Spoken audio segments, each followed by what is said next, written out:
Festiie fam, the time is now. Festival goers unite. Welcome to the Festiie Files podcast, where we highlight the creative and inspiring individuals who each collectively contribute to the festival experience. So if you're watching this at home, whether you're someone that just attends festivals, whether you're live streaming your events, whether you are someone that's a vendor at events, if you're dancing on stage, or if you're the headliner DJ, each of us has a story to tell. And that's why we're kicking off this podcast, because we're all at home and it's time to shed light on that and share these inspiring stories. So my name is Dutchman Mathijs. I am the CEO and co-founder of Festiie, the Festival Smart Band. And today we're gonna have some fun. We got a couple people on. We have, the stickiest, not the ickiest. He's the sauciest, not the bossiest. Aaron Nguyen, AKA Sriracha Man. And of course, what's up, Aaron? We have our new guest, right? This guy has established an international community focused around the original core values of the house, of house music. He's the CEO. He's the founder of the Flag Gang. Everyone, welcome Mathijs van Dam. Well then, Mathijs, welcome to the Festiie Files. Thank you so much. Thanks for having us. Yeah, most definitely. Thanks for having us. Yeah, Aaron was like, we got to get this guy on. The Flag Gang has, spread their positivity and their message throughout internationally. So we want to hear your story. So, hey, let's jump right into it. Movement. Let's talk about the Flag Gang, how it came about, and why music festivals and the Flag Gang. Why music festivals? Because it's what I like. It's what I like as a person. And I just kind of rolled into making the page. But I was already a festival goer myself, and everything kind of just happened by itself. Me and my partner, we went to a club called New City Gas in Montreal.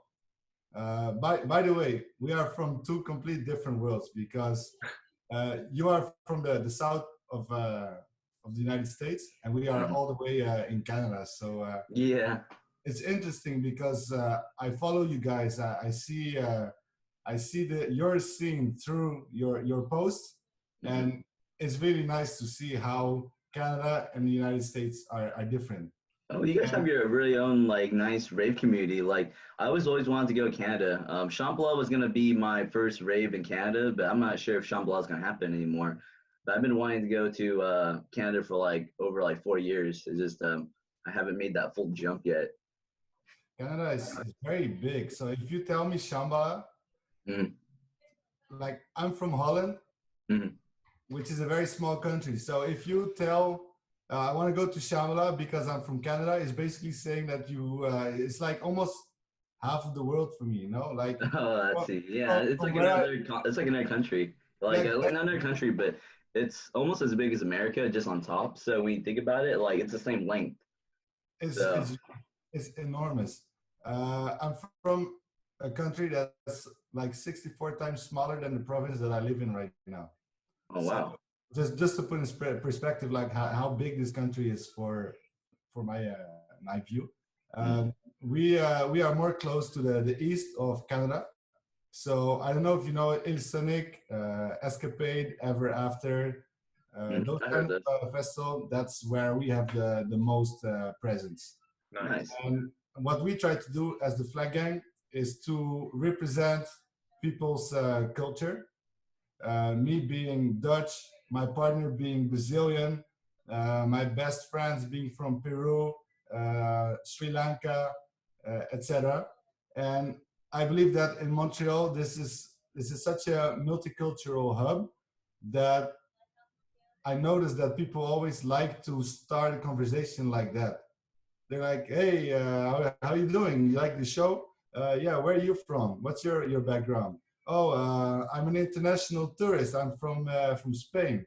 And another one is just immigrated from, Colombia, for example. So I think that from the experience that I have from what I've seen in life, I really feel that Montreal is very, that's its particularity of our place. That everybody is from somewhere, and it really creates interesting stories. So I always wanted to create a brand that kind of puts that forward, where what everybody's story is. And I thought that the Flag Gang is very representative. And the Flag Gang, the name itself came from my partner going to a club and bringing a Brazilian flag. And everybody started to talk to her and ask like, hey, are you from Brazil? That's so cool. And back then I was a bit more reserved. I was not going to clubs, talking to everyone. But I've always wanted to be part of like a group of like-minded people, because my friends are more into hip hop and hip hop shows and festivals. And every now and then they would come to me with a show, but not as often as I would like to go to those shows.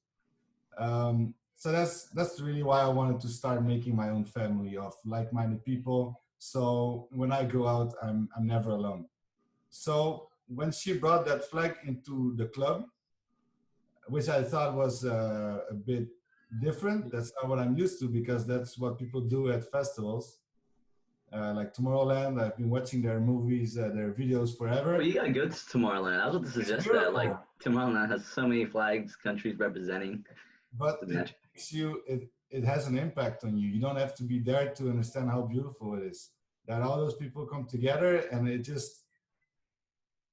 just simple love for music, and everything that goes on in life, you leave it behind, because at that moment it's just raw beauty and appreciation of what everybody loves, and just that energy just beams through to their sets that they put online. So she brought that flag to the club, and everybody started talking to her. And I thought to myself, that's a great icebreaker, because usually if you go in a club and talk to a random person, I don't know how that goes in your area of the world. And on a side note, I think this is really cool to do a podcast, because it will allow me to understand a bit more how you guys do your rave scene, how it works over there. But here in Montreal, I wouldn't really necessarily go to any person and start talking, um, because I had the impression, back then I had the impression that people would not be very open, because they go in their own groups, and why do you talk to me like I don't know you? And then I started to see that those flags really started making people talk. So it's basically an easy icebreaker. So I said, this is great, and I love this, and I saw Tomorrowland. I said, okay, I'm gonna bring flags to every show now. So one flag became 10 flags immediately. And we have the main dance floor on the ground and two balconies on both sides. I brought like 10 to 15 flags, and every girl that would sit on people's shoulders, I would tap them like, hey, have this flag. Let's party this place up. Let's give it like this festive vibe, but inside. This club that I'm talking about brings in like 2,000 to 3,000 people every weekend for like, it's very cheap. It's like $20 Canadian, which is, I don't know, like $15 US. It's very cheap to go see like world-class acts. We are very fortunate to have all those shows here. So I said, okay, well, I have enough shows to really start doing something here. I don't have to wait half a year before the next DJ comes. So I started going there like for, I don't know, 3 years straight, almost every weekend, sometimes twice. And flags, they bring a lot of attention, because you're in a club and suddenly there's this colorful flag. It catches attention. So if you start to notice that every week there's flags, people start to understand like, hey, something's going on over here. That's how we started getting like our group going. We started to talk to people. Everybody we met, they really enjoyed like the vibe that we had. Even people that I respect in the industry, they said like, we really like that you bring back the plur culture, but in your own way. There's candy bracelets trading, which I respect a lot, but I don't do it much myself. I would maybe wear a few bracelets to a festival, but I really wanted to craft the values of plur, but in my own way. I don't really want to base what I do on what I see elsewhere. I let myself get inspired, but I really wanted to make something that comes from within our own values, not being a copycat. Basically, crafting everything to for ourselves. Yeah. I don't know if that's clear, but that's basically how it started. And I was very new to Instagram and all kinds of social media. Um, so I was posting videos online of like people sitting on shoulders with those flags and all the light show in the back. And I would shoot candid videos because I feel that when people are candid, it's when they are the most beautiful. Because people don't get stiff, they don't act, it's not fake, it's just like that raw beauty and enjoyment. So people really enjoyed that and they say, hey, can you send me that video please? And I would put it on my Instagram, not even knowing who that person was, but I know somebody would recognize her. So people start tagging her, and that's how I got in contact with her. She's happy. I send her or him the video. Everybody that recognized the person gets kind of involved in the page too, because they liked the feeling that it gave. So that's how we grew at start.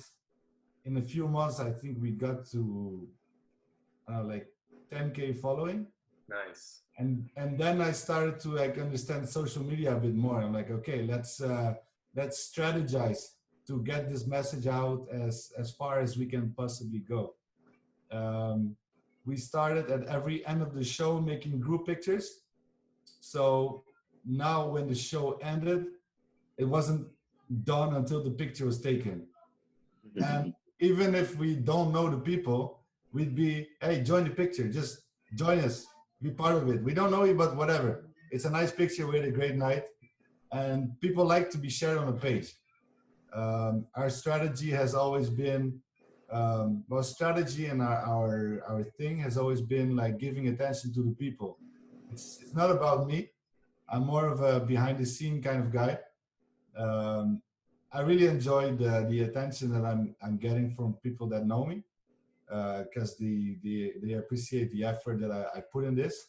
But I've never been the main attention of the page, because I'm not saying I'm a boring guy, but I'm not that interesting that I have to make content around myself 24/7. Like I'm just a fan. I'm the same like you. I like a show, and it's just that I like to be on my phone and share content is what I like. I like to catalog my memories, but I don't think that necessarily deserves to make a full page just about me.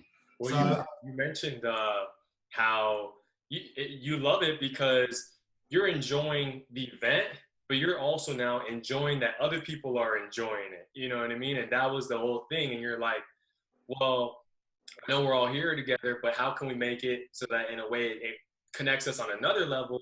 And then you said you just got creative with the flags. I mean, that's amazing because even right now, everybody at home, we're not able to physically attend festivals. So we're trying to get creative, think of different ways to still keep the festival spirit alive, right? Whether it's Insomniac or other companies doing live streams and DJs jumping on live streams, or even ourselves just with the podcast and other things too, like exploring your creative side. Like, if you want to practice DJing, or if you just want to do some form of art, or if you have a business idea that you just want to explore, and it comes from innovation. It stems from innovation.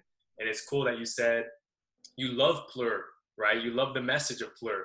You just wanted to translate that message in your own way. And the way it was through the flags, where it's like, it's a whole thing where, and if somebody sees that flag, just like a totem, if someone sees that flag, they could, have an immediate emotional connection to that flag, right? And then they would come over to you, or vice versa. And there it goes. Now a new connection is made within the community. it's a very simple idea. You see the flag, you immediately, it sparks good thoughts about the person immediately. It's nice. It's an open invitation to, hey, come and join me. Like, enjoy my culture. Let's share it together. It's a very simple message, and I think that's why it worked so well. Yeah. Uh, You Yeah, don't mine have is to you don't even have to be from that country. You know what I mean? That's the other thing. It's like you have a Brazilian flag. I don't have to be from Brazil. I could just be, man, I want to ask a question about Brazil.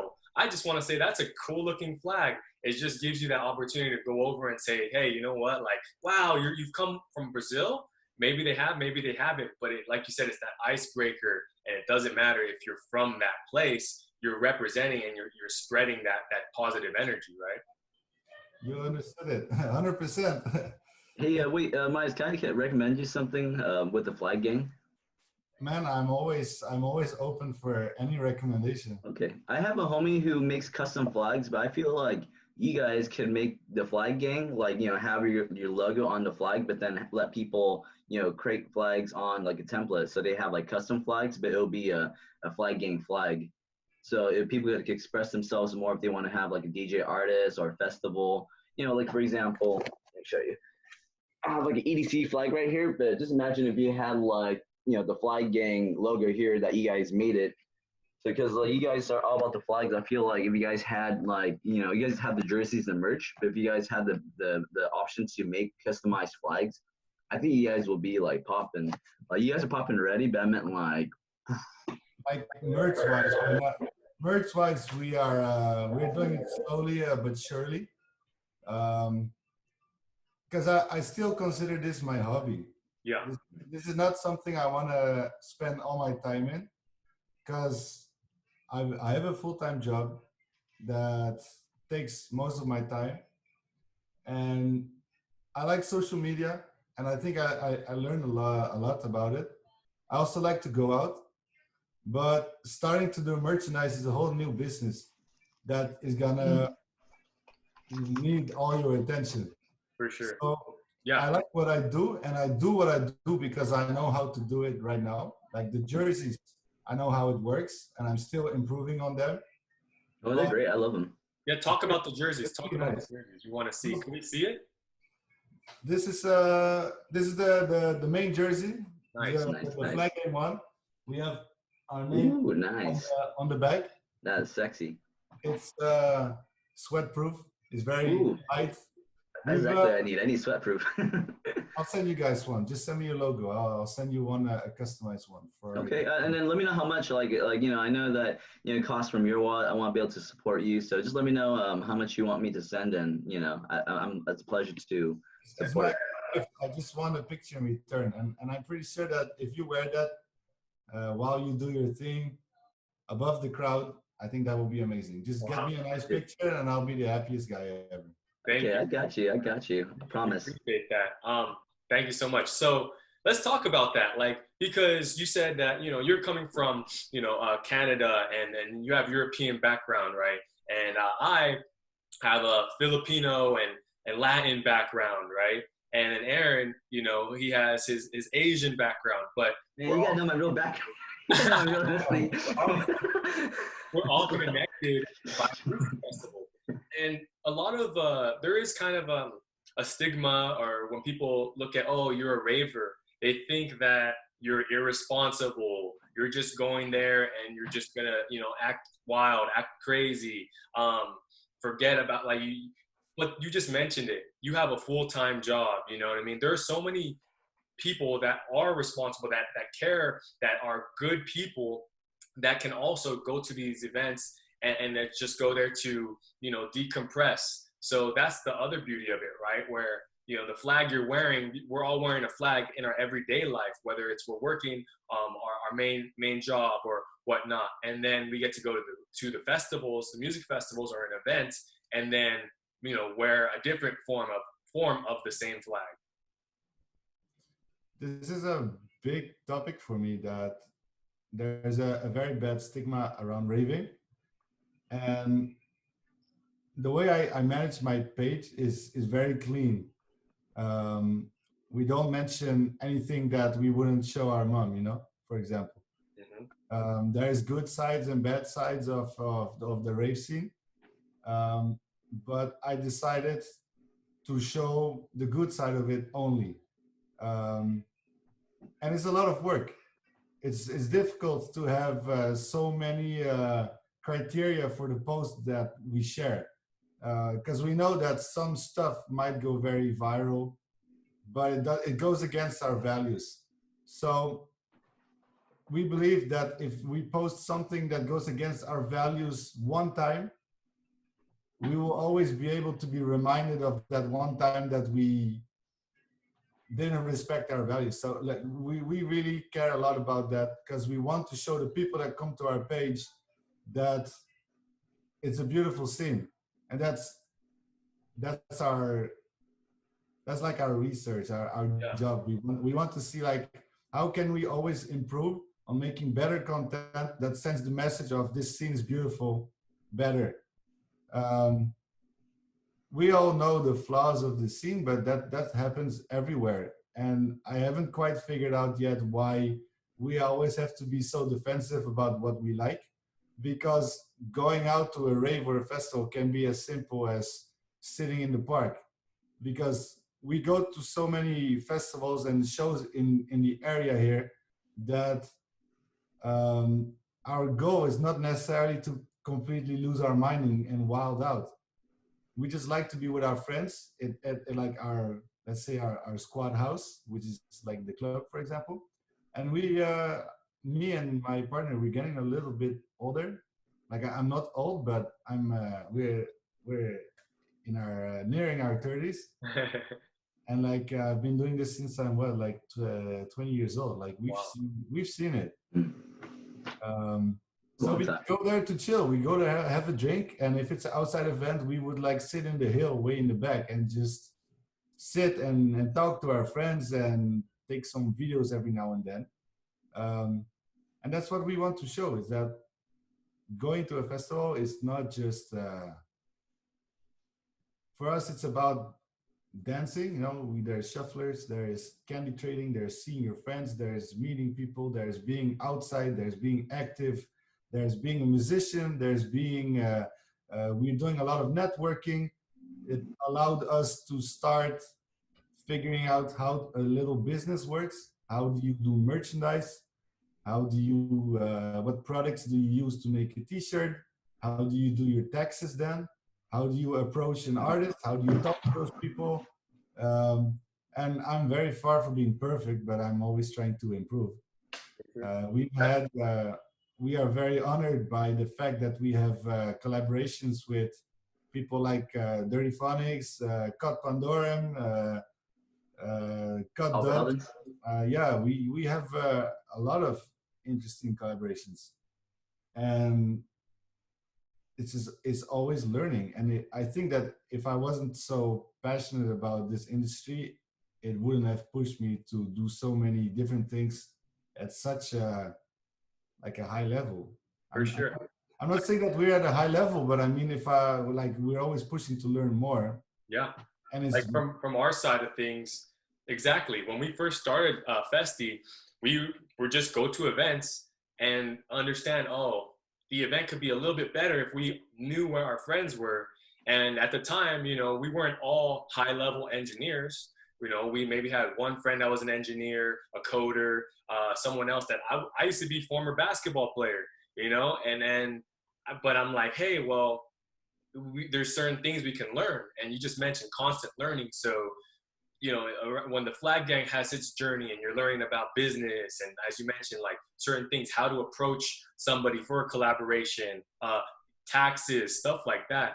And then from our side of things as well, we're like, okay, well, let's learn how to make this app, how to make this device, who to bring in, who to reach out to. And it's never finished, right? You're constantly learning. Like today, you're going to learn something new. Tomorrow, something new. And that's kind of the journey. But you just mentioned it runs off what we call the fumes of passion. You wouldn't do it if you weren't passionate about this community and not just your own, you know, your own desires, but looking at everyone and saying, man, how can I make this better for everybody? And if you know that there's a way, then you're going to say, then I have to go and try it, right? If I weren't so passionate about this, I wouldn't have done 1% of what I did, because the amount of work that we put in what we like, and this goes for both of you guys too, like the amount of effort we put in this is just insane. It's tremendous. It's insane. Like I would never put this amount of effort in anything else. Not even my career job. Like I do my best, but I wouldn't stay up 18 hours a day scrolling for content, going through tens of thousands of videos all around the world just to find that one video that we think is gonna be great.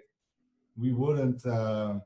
We wouldn't spend the hours and the hours and hours that we spend with people to help them outside of their rave life, but in their personal life. There's been a lot of relationships that have formed through the group that we built. Um, Group chats, going out for dinner with a group of friends. We have older friends and we have younger friends. Um, we spend, this is our lifestyle. This is what we do 24/7. Exactly. And it's a bit difficult that the stigma around the rave scene makes me not able to live this lifestyle everywhere, because I have to put it like on the back when I'm in my regular life, you know, like I have two hats. There is the one where we are music lovers, and the other one where you just have to kind of hide that, which is too bad. But maybe we'll get to that point one day. But it's difficult. Yeah, and you know, thanks for sharing that. I mean, personally, it when you share that and you say 18-hour days and all the work you put in, and if you weren't passionate, like you wouldn't be doing it. Like it means a lot. You know, it really inspires me. It moves me. It's actually pretty emotional because, yeah, I could say the same thing. You know, Eric say the same thing about us when we're trying to find ways, and then it's like just for that one thing to move forward, but knowing that there's other people that care just as much and are trying as well, it keeps you going. And then you mentioned, you know, the future, right? We're all at home, and this is the challenge that you know we're giving to the festival community globally, all over, is reflect upon your festival career, reflect upon the moments, look inside, and see how can I make the festival community a better place. Like, but he just said it. You know, he has to wear two different hats because people don't understand the culture. Well, how is there a way that we could shed a positive light on the culture so that it's just like regular, it's entirely one lifestyle, and he doesn't have to worry about that. It's almost like, remember tattoos? 20 years ago, it's like, oh man, that guy has tattoos. And then now it's like doctors have tattoos. It's like, you know, it's such a regular thing. That's the same thing about the festival culture. There's so many, you know, inspiring people that go to these things. You know, there's ordinary people, there's inspired, like everyone has a story to tell. And you know, where we're all at home right now, we have to just reflect and find ways to give back. You know, Mathijs, talk about some ways that you have been, you know, you've seen people give back during these times. How can we all still move the festival culture in a positive direction during this quarantine? But we're gonna get there. I'm not worried at all. It's just a matter of time. I'm from a country where my king attended the Armin van Buuren fest. No. Like where I'm from, this culture is already part of our DNA. It's just that maybe here it's gonna take a bit more time, but I think that the things that we create, like the festivals or the brands that we create, are so big. Look at Insomniac, what they do. Look at Ultra, all the production that they put in there. It keeps getting. Look at Marshmallow. People say that he's horrible, but you need those kind of people to convince. It's like a segue to discover more. So he goes get those people on the radio and introduces them, and then segues them to explore a little bit more of the scene. So we need those kind of people, and I think that North America is doing a great job of them on their own. Before the leaders were more European, but right now we have Excision from Canada making the biggest dubstep festival in the States, bringing all North America to one spot for a few days. And that's Excision is the Canadian? He's a Canadian. Oh wow, I did not know. He doesn't have like an accent at all. I just assume he's American. I've never heard him talk. Does he talk? Nice, that's really cool to know. I didn't know that. But we're gonna get there, that's for sure. Just you guys started a little bit later. We had David Guetta, Tiesto, Armin van Buuren already doing this for what 30 years, and we're gonna get there. I'm not worried, and the passion will keep pushing us forward. Yes. So just do what we do. It's not gonna die. It Yes. changes. It changes, and that's why I don't feel that I'm not like a bass head only kind of person, because I've been adapting to the changes for so long now that I've learned how to appreciate every variation of the scene. For me, it started as big room. That was my like the progressive house big room era in like what 2003, I think. Yeah. That for me was like that's what got me into this. So you've been doing this for a while then. I think I've been doing this forever, but I was never really conscious about it. Ah, that's true. Hey guys, are you guys okay to maybe go another 30 minutes? Because I can send another meeting link and we can jump right back on. Just because we're running out of time on this Zoom. But if you guys have minutes, for this one, I have work in like basically I have to leave within an hour. But before I go on this part, I just want to ask you a question, Midas. So, with the world of the community, what are some tips that you believe that we could, that you could give to make it a better place within the scene and also the world? How to make the world a better place through the experiences that I've had with the flag gang. That's what you're asking? No. So, what are some tips that we give the community and world to make it a better place? Like from your own thoughts and perspectives, like what do you think that we could, like what kind of values or what kind of morals we could take? Okay, yeah. The mindset that I've had when I tried to grow this community was always giving attention and love back to the people, because my reflection of what I've learned has always been that people don't share enough compliments with each other. They don't share enough love. They don't give enough attention to each other because they're too focused on their own group. That I felt that giving some attention to someone that you don't know is so unexpected that they will remember you. So that's what we did over and over and over and over, because I don't really know how to put this to words, but I feel that it's out of balance currency, for example. The fact that you give someone a compliment is so rare that it's gonna leave such a huge impact, and it doesn't take you any effort. So it's like a hack to like be appreciated as a brand. And this is a value that I really like to build the group on. So what we did is we like to help people get free tickets if we can, and we will do our best to help them get on guest lists or reach out to brands to ask if we can send some bloggers to them. If you like to write, we have a platform for you. So go practice your hobby, and we give you the freedom to improve, because I've done horrible mistakes horrible mistakes. I made mistakes that right now in hindsight, I'm like, oh my God, I was such an amateur back then. I had 500 following and I thought that I was all that, Oh, 500 people is a lot of people, man. If you put them in your living room, it's gotta be full. But then I understood that in Instagram terms, it doesn't mean much, like whatever. Guys, can I, you guys have like 15 more minutes? I can just send, I'll send one more Zoom link and then just quick 5-minute break and we'll jump back on. Yeah, that sounds good. Wait, is it okay? I have to get ready for work. Is it okay if I kind of, I guess, like, leave or anything? Yeah. Thank you, Sriracha. You're gonna do a quick chug? Oh man, I mean, do you guys have any thoughts? I've been chugging a lot. I know. I was gonna ask you today. He chugs every podcast, so I was like, hey, we got to give this guy a break. So we're gonna wrap things up in a couple minutes. I'm gonna just resend you really quick. I got you guys. You guys ready? Oh my gosh! All right, here we go. Ladies and gentlemen, he did a quick one. I need this guy on Hot Ones, man. It was quick. 3 more seconds. You know the series called Hot Ones?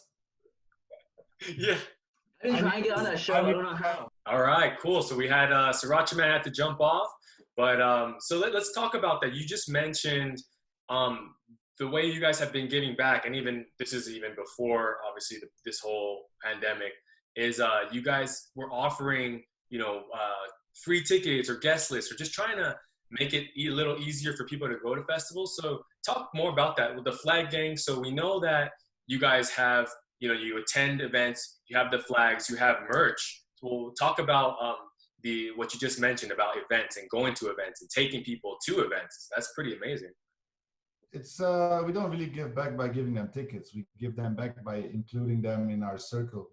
We have a huge circle of friends, and giving them tickets every now and then is part of the giving back. But what I would say is that we just care about them as friends. Um, we listen to them if they have problems. It's just like a friend, but just a lot of them all together. So we're not giving them tickets to pay them for thank you for being loyal. No, it's more, hey, I managed to get you a ticket so we can be together at the show. It's more that kind of intention, you know. That's awesome. That's awesome. Um, And exactly, because if you can bring somebody else, and I like that. It's the plus one thing. It's hey, I'm going to the event and I managed to get a plus one and I was thinking about you, and just that gesture alone is how we can just spread the positivity. Speak about more about the merchandise. What does the merchandise mean? Because I see it has numbers on the back. It says, the flag gang. It has the logo. Would love to just hear more about that branding side. I'm actually just listening to the community.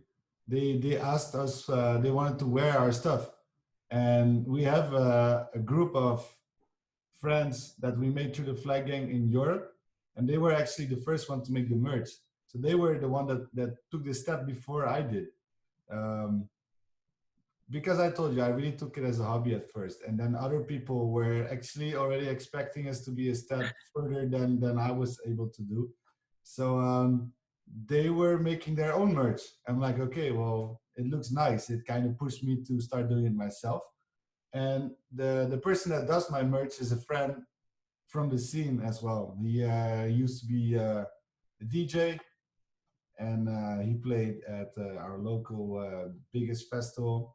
So he is a person of the scene himself. So it's I like to do business with people that I like on an emotional level. That's great. It makes it easier for me to do business, to talk, and so that's what I was waiting on someone that I feel comfortable with to do this together, because I want him to be also involved in if we do good and if we bring out good products. So that's what kind of pushes to make the merchandise. And also the collaborations happened to me. It's not me trying to make it happen. It was suggested by one of our pioneer flagging members. We have a lot of people in the community, but we have some people that like invest their time to be like, let's say the core team, like the blogger. We have developers, we have cameraman, social media, and networking. So we have a little group of like 5-6 people, and two of them are from Europe, and they met Dirty Phonics at the show, and they have the same mindset as me. It's like, how can I give instead of asking people? Yeah. So a lot of people ask artists like, hey, can you put you on a guest list? Can you do this? Can you do that? And it's annoying. But he liked those artists, and he wants to connect more on a human level.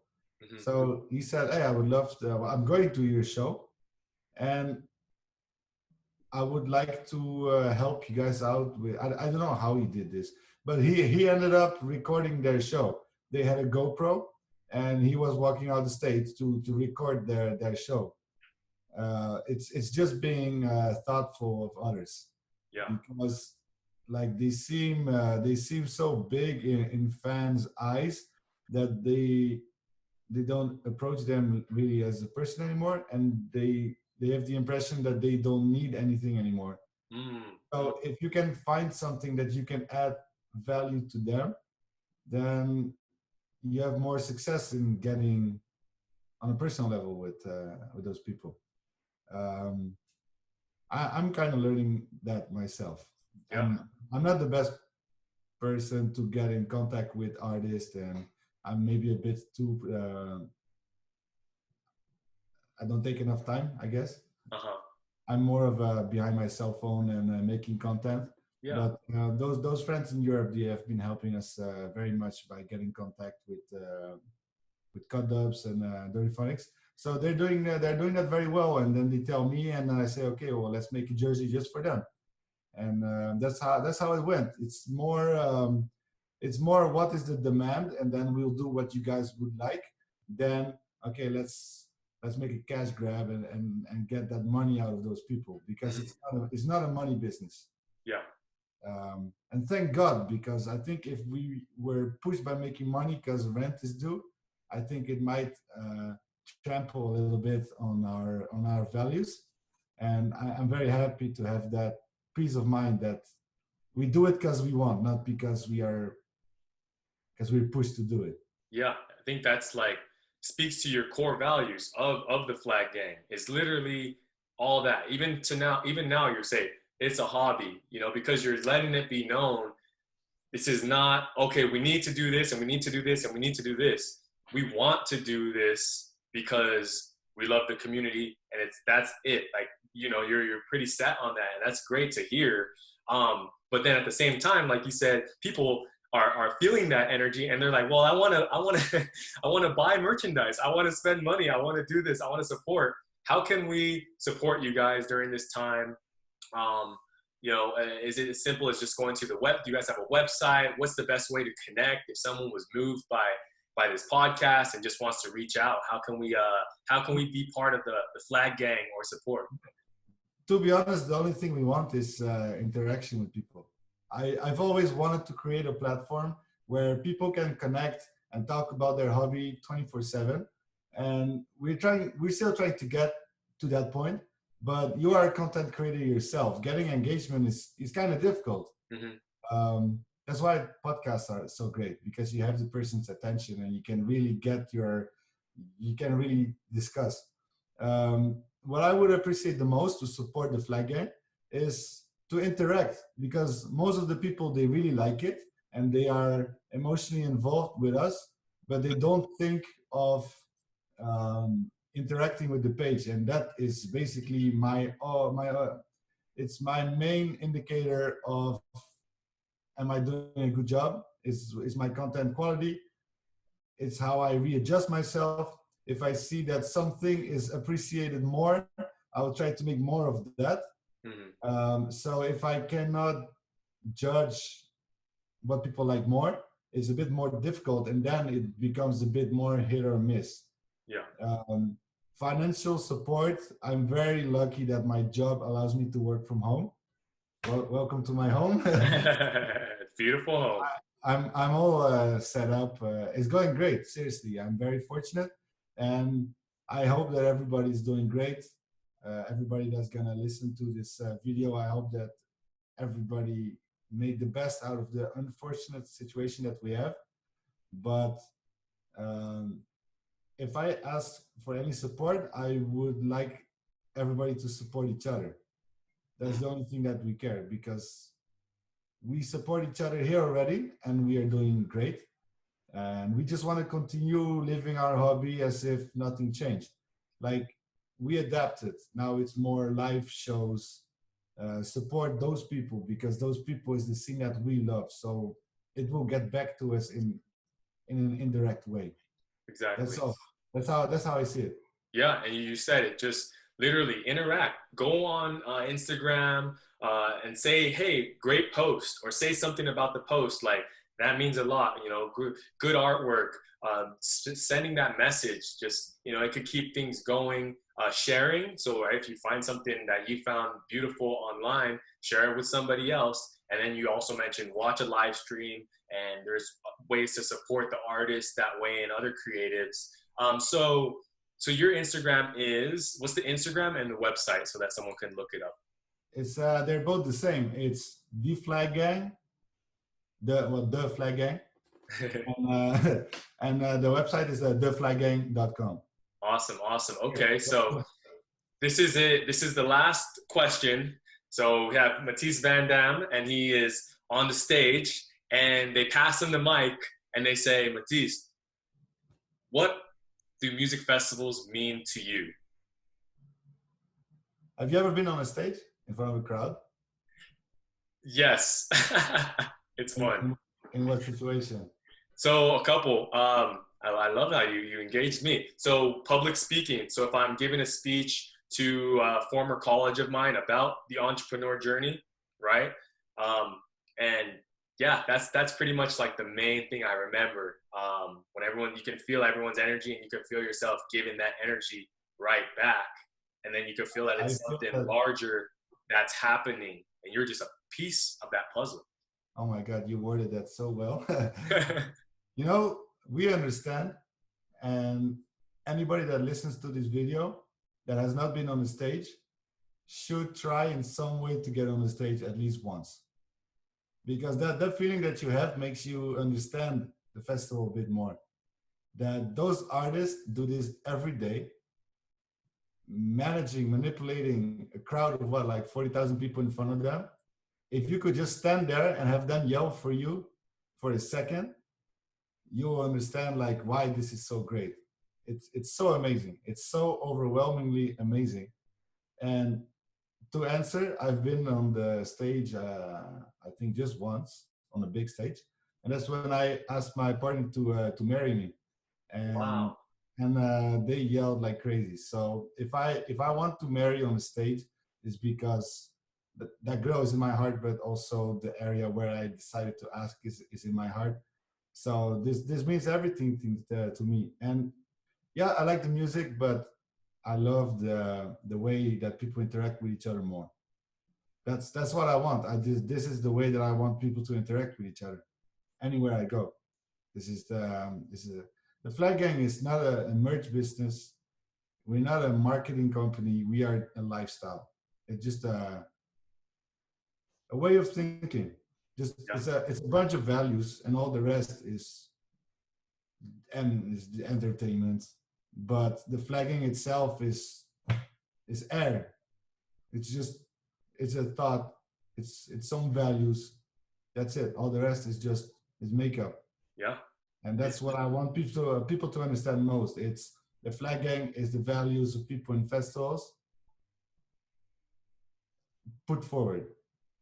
Exactly. It's the spirit of music festivals manifesting in a physical form, right? But even that physical form knows that it's part of something much larger. And thank you for sharing that. That was beautiful. I actually met my fiance at a music festival. So when I hear that you proposed, to your now wife. Not yet, because the coronavirus. Okay, so we're in the same boat. Well, I think that's an epic story. I know that was the last question, but I definitely think this is it right here. Festiie Files exclusive. How I proposed to my fiance at a music festival. Mathijs, please share this story with us. It's amazing. We have some ties with the organizers here because we do promotion for them, and they have showed their appreciation of what we do. Because usually when people are like influencers for brands, they have to ask, hey, can you post this, because we're doing a push of whatever we want to say. But they never had to do that with us, because we always look what's going on and we post it even before they ask. So they never have to ask us, and we constantly always promote their event. So, and we are trying to be creative of how we're gonna make something look nice. Anyway, I'm losing my train of thought. What was the question again? How I proposed to her, right? Yeah, the big question. We have some ties with the festival. So she loves Oliver Heldens, and I like him very much myself. And Oliver Heldens. Yeah, he hasn't come to Montreal for so long, and then suddenly he got announced at Ilsonic. I'm like, okay, well, everything is coming together here, because I'm not gonna propose in front of an artist that she finds kind of cool.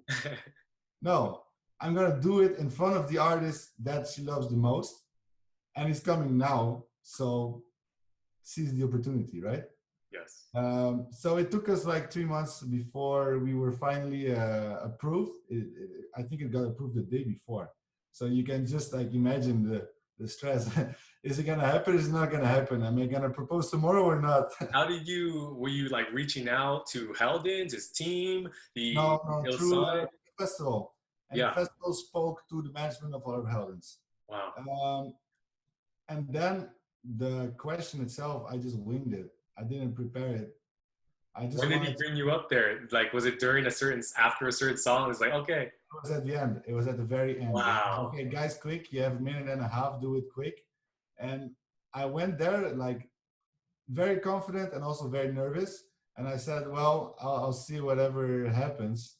And then, like, when you hear those people yell, and I tell you, you are superhuman, man. I tell you, you cannot understand until you feel it. Like I could do anything with that kind of support. It's just ridiculous. So I did a great speech, improvised, interacted with the crowd because they were being so loud. I couldn't hear myself anymore. So I just gave them the microphone. It's like, okay, yeah, when you guys are done yelling, I'll go back to talking. But for now, you're too loud. So here I go. So I was interacting with the crowd, and the crowd knows me. Like, this is my city. So it was nice. And then the entire day, just people talking to us like, hey, it was you on the stage. Congratulations. And I know my girl just looking at her ring all the day. It's a magical moment. It was the best day of my life. That's beautiful, man. Thank you for sharing it. It puts a smile on my face. I know it's gonna put a smile on a lot of people's faces just hearing that story. And that's the beautiful thing about music festivals, everyone. And everybody at home, there is no doubt we will be back out there. Just take this time to reflect, to reach out and shed positivity, to explore your creative side, to listen to stories. We all have a story to tell, right? And Mathijs, thank you for joining the Festiie Files podcast. You can reach out, show your support, theflaggang.com or on Instagram @theflaggang. It's been great. Thank you so much. Everyone at home, peace, love, unity, and respect. My name is Desmond Berestein, Festiie Files, signing out. Our slogan, break borders, party together. Boom. There it is. Thank you so much. I had the best time. Thank you so much. Thank you.